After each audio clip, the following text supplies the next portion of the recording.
नमस्कार मेरे नौजवान साथियों, कैसे हैं आप सब? आशा करते हैं आप सभी स्वस्थ और प्रसन्न होंगे तथा लगातार सीख रहे होंगे। दोस्तों, आज हम बात करेंगे एक नए टॉपिक की। और दरअसल ये जो टॉपिक होगा ये एक सीरीज के अंतर्गत होगा, जिसमें हम बात करेंगे ग्रीन हाउस इफ़ेक्ट की। इसके बाद हम बात करेंगे ग्लोबल वार्मिंग की। इसके बाद हम बात करेंगे क्लाइमेट क्लाइमेट चेंज की, यानी जलवायु परिवर्तन की। ठीक है, तो चलिए आज हम बात करते हैं आपसे ग्रीन हाउस प्रभाव के बारे में। पहले दोस्तों इसके अर्थ को समझ लेते हैं।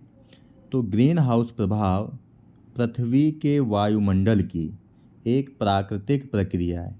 तो पहले तो आपको यहीं से समझना है कि ये कहाँ की प्रक्रिया है। तो वायुमंडल की एक प्राकृतिक प्रक्रिया है, जिसमें वायुमंडल में उपस्थित कुछ विशेष गैसें, वो गैसें कौन सी हैं जिन्हें हम ग्रीन हाउस गैसों के नाम से जानते हैं। ठीक है, वायुमंडल में उपस्थित कुछ विशेष गैसें सूर्य से प्राप्त ऊष्मा को रोककर पृथ्वी की सतह के तापमान को जीवन उपयोगी बनाए रखती हैं। यानी कहने का मतलब है कि वायुमंडल में कुछ गैसें हैं जिन्हें हम ग्रीन हाउस गैसों के नाम से जानते हैं। वो सूर्य से आने वाली ऊष्मा को अवशोषित करती हैं, जिससे पृथ्वी पर जीवन संभव बना रहता है। ठीक है, इसकी परिभाषा की अगर हम बात करें तो ग्रीन हाउस प्रभाव वह प्रक्रिया है। पहले तो आपको यही समझ लेना है कि ग्रीन हाउस प्रभाव जो है वह प्रक्रिया है, और कौन सी प्रक्रिया है? प्राकृतिक। ठीक है, इसमें यानी कि मानव का कोई रोल नहीं, जिसमें वायुमंडल की ग्रीन हाउस गैसें पृथ्वी से उत्सर्जित अवरक्त विकिरण यानी इंफ्रारेड रेडिएशन को अवशोषित कर उसे पुनः पृथ्वी की सतह की ओर लौटाती हैं, जिससे पृथ्वी का तापमान सामान्य से अधिक हो जाता है। ठीक है, सामान्य से अधिक हो जाता है। ठीक है, इस चित्र में दोस्तों आप समझ सकते हैं कि ये आपकी पृथ्वी है और ये पृथ्वी का वायुमंडल है। ठीक है, तो वायुमंडल में गैसें हैं ग्रीन हाउस गैसेस कौन सी? जैसे CO2, CH4 और N2O यानी नाइट्रोजन डाइऑक्साइड। ठीक है, तो ये गैसें कर क्या रही हैं? ये सूर्य से आने वाली इस रेडिएशन को अवशोषित कर लेती हैं। ठीक है, और पृथ्वी पर उतना तापमान बना के रखती हैं जिससे कि जीवन यहाँ पे संभव हो पाता है। और वो टेम्परेचर है लगभग 15 डिग्री सेल्सियस, यानी पृथ्वी का जो औसत तापमान है वो 15 डिग्री सेल्सियस।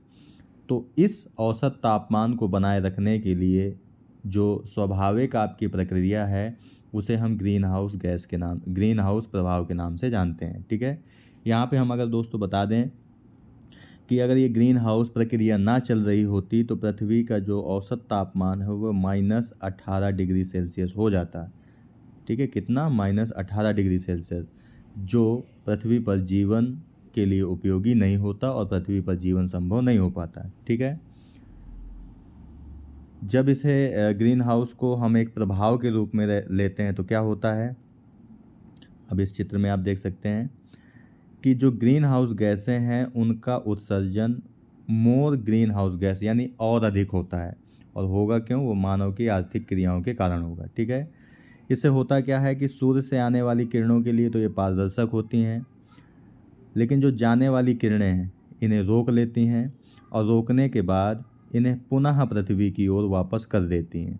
ठीक है, तो इससे होता क्या है कि जो पृथ्वी का औसत 15 डिग्री तापमान है वो बढ़ने लगता है। इसी को हम क्या कहते हैं?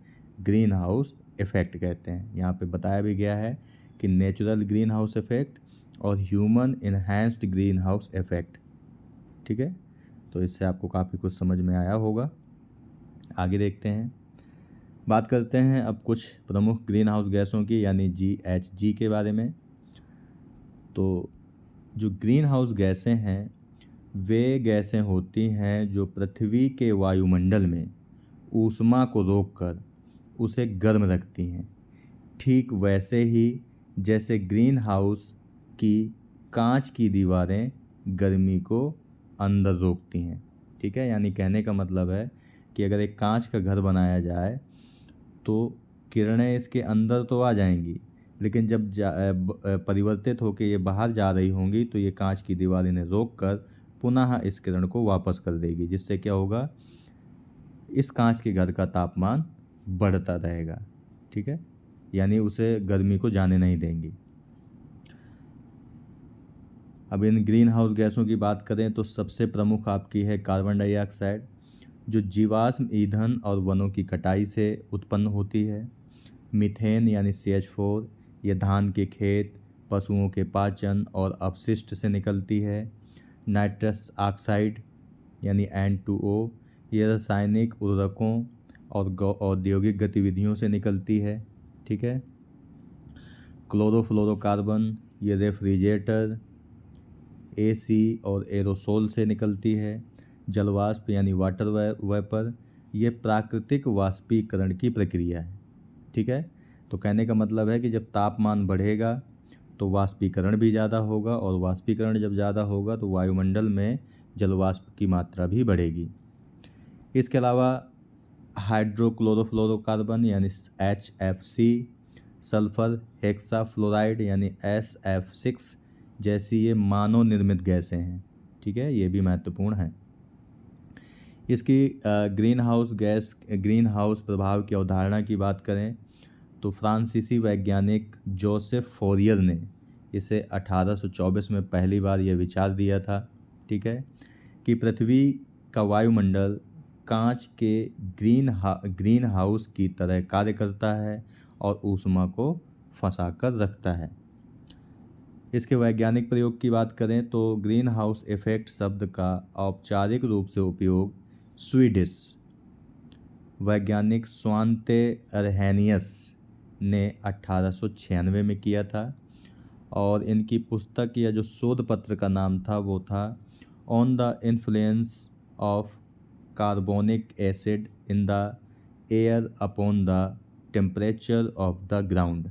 ठीक है, यानी पृथ्वी की सतह के तापमान पर वायुमंडल में कार्बन डाइऑक्साइड के प्रभाव पर। ठीक है, इसमें लिखा था इन्होंने में ग्रीन हाउस प्रभाव की विस्तार से इन्होंने समझाया था। ठीक है, अब इसके कार्य प्रणाली को अगर समझें हम, ग्रीन हाउस प्रभाव के यानी मैकेनिज्म को समझें अगर, तो सबसे पहले सौर विकिरण का आगमन होता है, यानी इनकमिंग सोलर रेडिएशन। सूर्य से पृथ्वी पर लघु तरंग विकिरण यानी शॉर्ट वेव रेडिएशन आता है। इसमें पराबैंगनी यानी UV, दृश्य प्रकाश यानी विजुअल लाइट, कुछ अवरक्त इंफ्रारेड किरणें शामिल होती हैं। इसका लगभग 30% भाग बादलों, वायुमंडलीय कणों व पृथ्वी की सतह से परिवर्तित होकर अंतरिक्ष में लौट जाता है।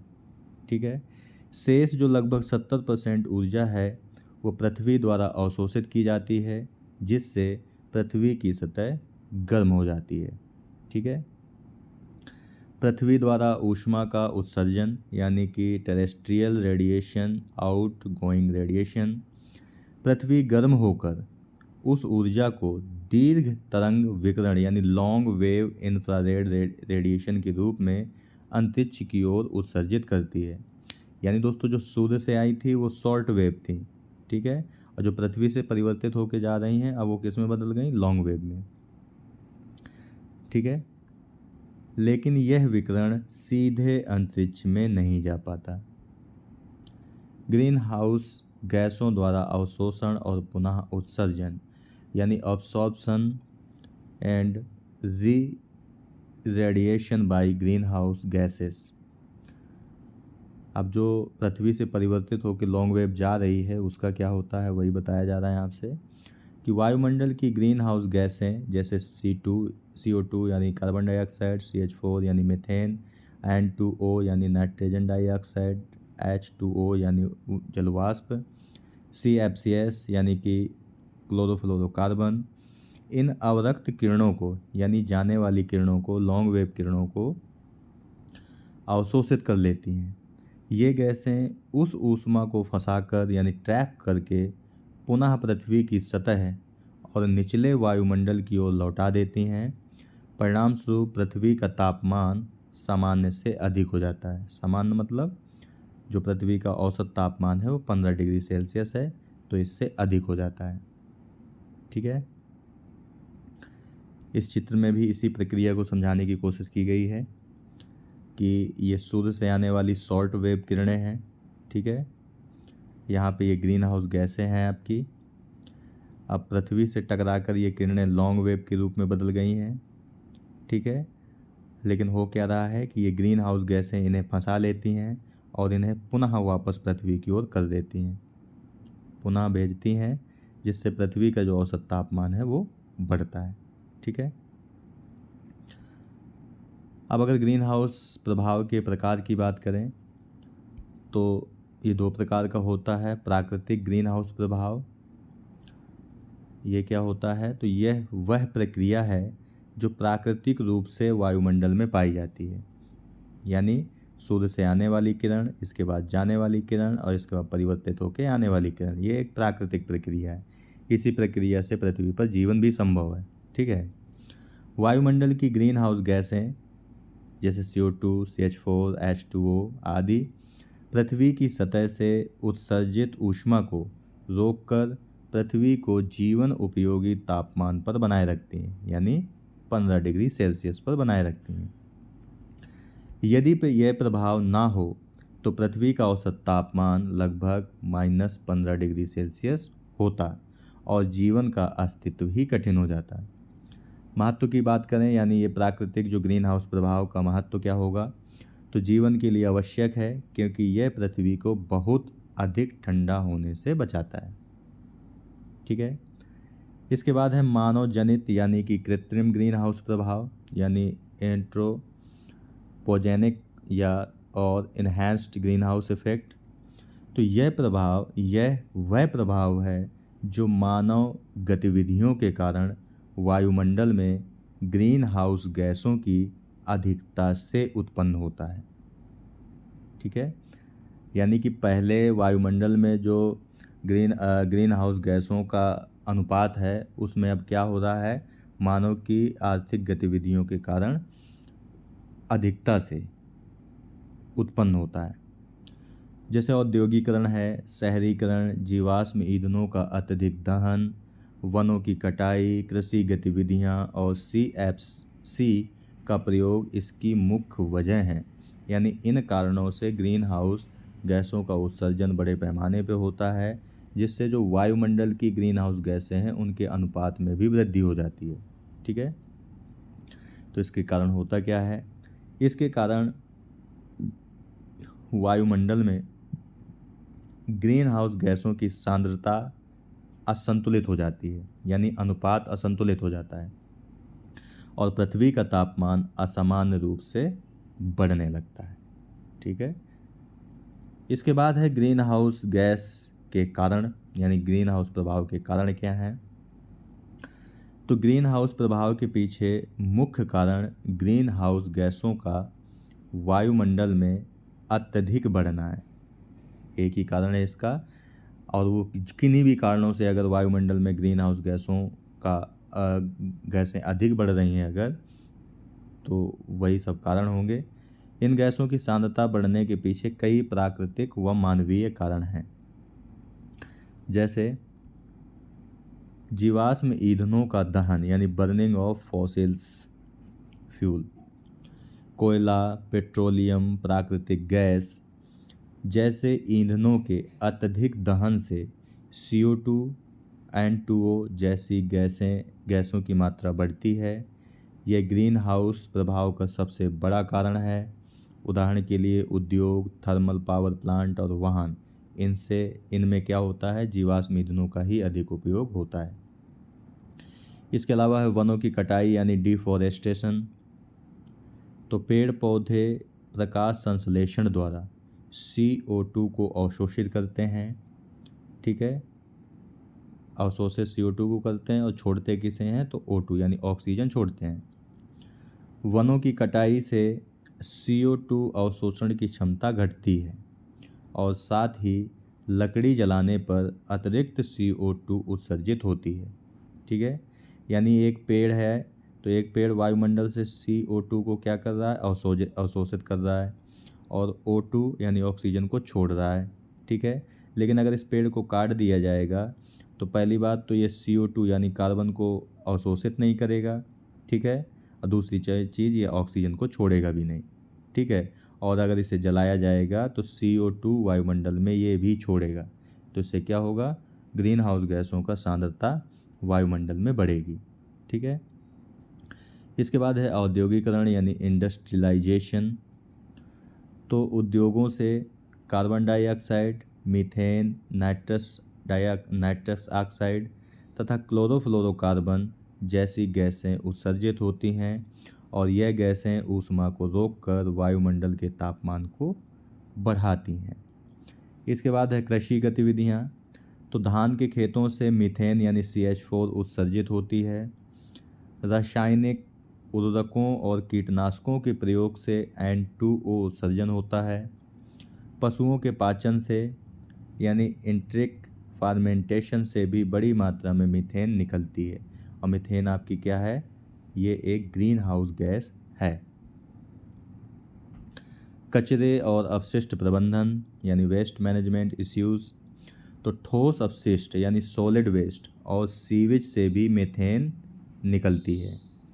अपशिष्ट पदार्थों को खुले में जलाने से भी अतिरिक्त CO2 व अन्य हानिकारक गैसें निकलती हैं जो कि ग्रीन हाउस गैसों के बढ़ाने में मदद करती हैं। इसके बाद है परिवहन क्षेत्र यानी ट्रांसपोर्ट सेक्टर। तो पेट्रोल और डीजल से जलने वाले वाहनों से CO2 और N2O यानी नाइट्रस ऑक्साइड का उत्सर्जन होता है और ये ग्रीन हाउस प्रभाव को तेज़ी से बढ़ाते हैं। क्लोरोफ्लोरोकार्बन एवं अन्य औद्योगिक गैसें। तो CFC यानी क्लोरोफ्लोरोकार्बन, HFC यानी हाइड्रोफ्लोरोकार्बन्स, PFC यानी कि परफ्लोरोकार्बन्स और SF6 यानी सल्फर हेक्साफ्लोराइड जैसे गैसें भी ग्रीन हाउस प्रभाव को अधिक बढ़ाती हैं। और ये गैसें रेफ्रिजरेटर यानी कि फ्रिज, एयर कंडीशनर, एरोसोल और औद्योगिक प्रक्रियाओं से निकलती हैं। ठीक है, अगर ग्रीन हाउस प्रभाव होगा और पृथ्वी का तापमान बढ़ेगा, औसत तापमान बढ़ेगा, तो इसके परिणाम क्या होंगे यानी कि प्रभाव क्या हो सकते हैं। ठीक है, तो इसे भी देख लेते हैं। तो ग्रीन हाउस प्रभाव का मुख्य जो परिणाम है वह है वैश्विक ऊष्मीकरण यानी कि ग्लोबल वार्मिंग। इसके कारण जलवायु तंत्र में अनेक परिवर्तन देखने को मिलते हैं। पहला तो यही है कि अगर पृथ्वी का औसत तापमान बढ़ेगा तो उसका परिणाम वैश्विक तापन यानी ग्लोबल वार्मिंग होगा। तो ग्रीन हाउस गैसों की अधिकता से पृथ्वी का औसत तापमान लगातार बढ़ रहा है। पिछले 100 वर्षों में पृथ्वी का औसत तापमान लगभग 1.1 डिग्री सेल्सियस बढ़ चुका है। इससे प्राकृतिक जलवायु चक्र असंतुलित हो रहा है।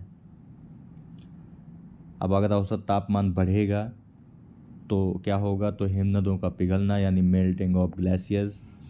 तो आर्कटिक और अंटार्कटिक क्षेत्रों के ग्लेशियर और ग्रीनलैंड की बर्फ़ की चादर तेज़ी से पिघल रही है। हिमालयी हिमनद भी सिकुड़ रहे हैं जिससे नदियों के प्रवाह पर असर पड़ रहा है, यानी कि बाढ़ वगैरह बहुत ज़्यादा आ रही हैं। समुद्र स्तर में वृद्धि यानी सी लेवल राइज। तो बर्फ़ पिघलने और महासागरों के थर्मल विस्तार यानी गर्मी से पानी का फैलाव से समुद्र स्तर बढ़ रहा है।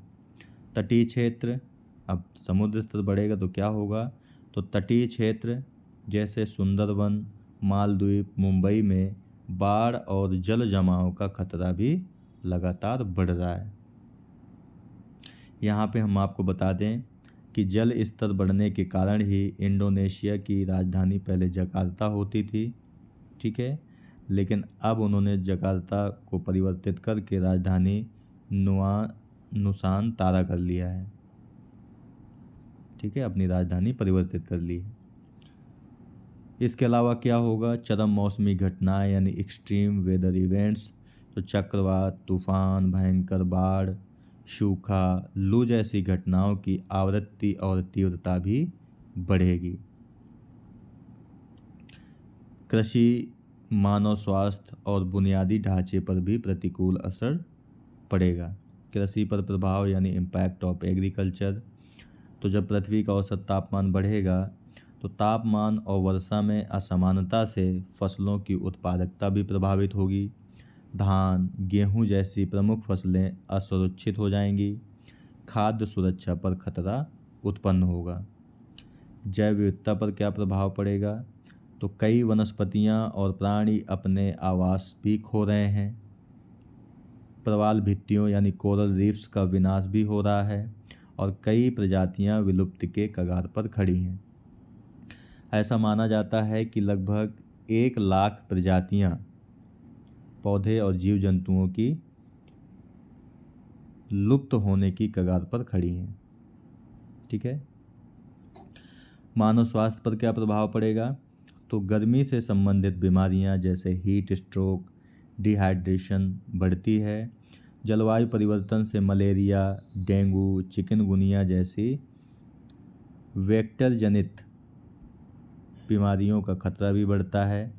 प्रदूषण से श्वसन संबंधी भी रोग बढ़ते हैं। ठीक है। इसके अलावा आर्थिक प्रभाव क्या होगा, तो प्राकृतिक आपदाओं से बुनियादी ढांचे को भारी क्षति होगी। कृषि और मत्स्य पालन पर भी असर होगा, यानी उत्पादन इनका कम होगा। आपदा प्रबंधन और स्वास्थ्य सेवाओं पर अतिरिक्त दबाव पड़ेगा, जिससे आर्थिक नुकसान होगा। अब अगर कारण हैं, प्रभाव पड़ रहे हैं, तो उसके उपाय क्या हो सकते हैं इसे नियंत्रित करने के लिए, यानी कि समाधान एवं नियंत्रण के उपाय, यानी solution and control measures of green house effect. तो ग्रीन हाउस प्रभाव को नियंत्रित करने के लिए हमें ग्रीन हाउस गैसों के उत्सर्जन को घटाना, प्राकृतिक संतुलन बनाए रखना और स्वच्छ ऊर्जा के विकल्प अपनाने होंगे। यानी कहने का मतलब है कि हमें ग्रीन हाउस गैसों का जो उत्सर्जन हम बड़े पैमाने पे कर रहे हैं उसे कम करना होगा। तो इसके लिए क्या किया जा सकता है, पहला है ऊर्जा क्षेत्र में सुधार, यानी एनर्जी सेक्टर इम्प्रूवमेंट। तो जीवाश्म ईंधनों, कोयला, पेट्रोलियम और गैस पर निर्भरता हमें कम करनी पड़ेगी, क्योंकि इनसे सबसे ज़्यादा क्या होता है, ग्रीन हाउस गैसों का ही उत्सर्जन होता है। नवीकरणीय ऊर्जा यानी रिन्यूएबल एनर्जी का उपयोग बढ़ाना होगा, और ये रिन्यूएबल एनर्जी कौन सी हो सकती हैं, जैसे सौर ऊर्जा, पवन ऊर्जा, जल विद्युत ऊर्जा, बायोगैस व भूतापीय ऊर्जा। ठीक है। ऊर्जा दक्ष तकनीकों का उपयोग करना पड़ेगा। ऊर्जा दक्ष तकनीक कहने का मतलब है दोस्तों कि जो ऊर्जा हमारे पास उपलब्ध है उसका अधिकतम उपयोग करना। ठीक है। तो ये हमें अपनाना पड़ेगा। इसके अलावा वनों का संरक्षण और वृक्षारोपण यानी फॉरेस्टेशन और एफॉरेस्टेशन। तो वनों की अंधाधुंध पहली बात तो कटाई रोकनी होगी, बड़े पैमाने पर वृक्षारोपण यानी एफॉरेस्टेशन और पुनः वनीकरण यानी रीफॉरेस्टेशन करना होगा। कार्बन सिंक के रूप में वनों की क्षमता को बढ़ाना होगा। ठीक है। कार्बन सिंक कहने का मतलब दोस्तों कि पेड़ों के द्वारा जो CO2 का अवशोषण होता है उसे हम कार्बन सिंक कहते हैं। कृषि क्षेत्र में सुधार यानी एग्रीकल्चर रिफॉर्म। तो रासायनिक उर्वरकों और कीटनाशकों का संतुलन प्रयोग यानी कम प्रयोग करना। जैविक खेती यानी ऑर्गेनिक फार्मिंग को प्रोत्साहित करना। धान की खेती में जल प्रबंधन तकनीकों का उपयोग करना जिससे मीथेन उत्सर्जन कम हो। पशुपालन से निकलने वाली मीथेन को भी नियंत्रित करने के लिए अत्यधिक तकनीकों का प्रयोग यानी आधुनिक तकनीकों का प्रयोग करना पड़ेगा। परिवहन क्षेत्र में सुधार, ट्रांसपोर्ट सेक्टर। तो सार्वजनिक परिवहन यानी पब्लिक ट्रांसपोर्ट को बढ़ावा देना होगा। पब्लिक ट्रांसपोर्ट मतलब जैसे बस हैं, ट्रेन हैं, इनको बढ़ावा देना होगा। विद्युत चालित वाहन व हाइड्रोजन ईंधन वाहनों का उपयोग करना होगा, यानी इनको बढ़ावा देना होगा। साइकिल और पैदल चलने को प्रोत्साहित करना होगा और ईंधन दक्ष इंजन विकसित करने होंगे। ठीक है। ईंधन दक्ष का मतलब है कि कम ईंधन में अधिक दूरी तय करने वाले इंजनों का विकास करना होगा। औद्योगिक क्षेत्र में नियंत्रण यानी इंडस्ट्रियल सेक्टर कंट्रोल, तो उद्योगों से निकलने वाली CO2, CH4, N2O और CFC जैसी गैसों को नियंत्रित करने के लिए प्रदूषण नियंत्रण तकनीकों का प्रयोग करना पड़ेगा। CFCs यानी क्लोरोफ्लोरोकार्बन के विकल्प के रूप में पर्यावरण अनुकूल रसायनों का उपयोग करना होगा। Carbon capture and storage CCS तकनीक अपनानी होगी। कचरा प्रबंधन यानी वेस्ट मैनेजमेंट, तो ठोस कचरे का वैज्ञानिक प्रबंधन किया जाए। बायोगैस संयंत्रों का निर्माण किया जाए। प्लास्टिक और अन्य अपशिष्टों के खुले में जलाने पर रोक लगाई जाए, क्योंकि इनसे सबसे ग्रीन हाउस गैसों का उत्सर्जन ही होता है। पुनः चक्रण यानी रिसाइकलिंग और पुनः उपयोग यानी रीयूज की प्रणाली को बढ़ावा दिया जाए। इसके लिए कुछ अंतर्राष्ट्रीय पहलें भी की गई हैं, जैसे क्योटो प्रोटोकॉल जो कि 1997 में हुआ था। ग्रीन हाउस गैसों को कम करने का संकल्प लिया गया था यहाँ पे, ठीक है। इसके अलावा पेरिस समझौता हुआ 2015 में। औद्योगिक क्रांति से पहले की तुलना में वैश्विक तापमान वृद्धि को 1.5 डिग्री सेल्सियस तक सीमित रखना, ये लक्ष्य बनाया गया था। IPCC यानी inter governmental panel on climate change की रिपोर्ट और दिशा निर्देश का पालन करना होगा, ठीक है। इसकी स्थापना जो हुई थी 1988 में हुई थी, ठीक है, और अभी तक ये 6 रिपोर्ट्स दे चुका है अपनी। इसके अलावा जन जागरूकता और शिक्षा को बढ़ावा देना, तो लोगों को जलवायु परिवर्तन और ग्रीन हाउस प्रभाव के दुष्प्रभावों के बारे में जागरूक करना होगा। रिड्यूज, रीयूज, रिसाइकिल की आदत अपनाना होगा। ऊर्जा की बचत करना, जैसे LED बल्ब, ऊर्जा दक्ष उपकरणों को अपनाना, ठीक है। इसके अलावा दोस्तों ऐसा लोगों को जागरूक करने का मतलब है कि लोग पेड़ लगाएं ज़्यादा से ज़्यादा, पानी का फालतू में उपयोग ना करें, जितनी ज़रूरत हो उतना ही इस्तेमाल करें। बिजली का उपयोग भी वह जितनी ज़रूरत हो उतना ही करें, ठीक है। पैदल चलने की आदत बनाएं, साइकिलिंग करने की आदत बनाएं, सार्वजनिक परिवहन का उपयोग करें, ठीक है। तो ऐसे कहने का मतलब है कि लोग खुद से जागरूक होकर के ऐसी हैबिट्स को अपनाएं जिससे ग्रीन हाउस उत्सर्जन में कमी लाई जा सके, ठीक है। यही सब है।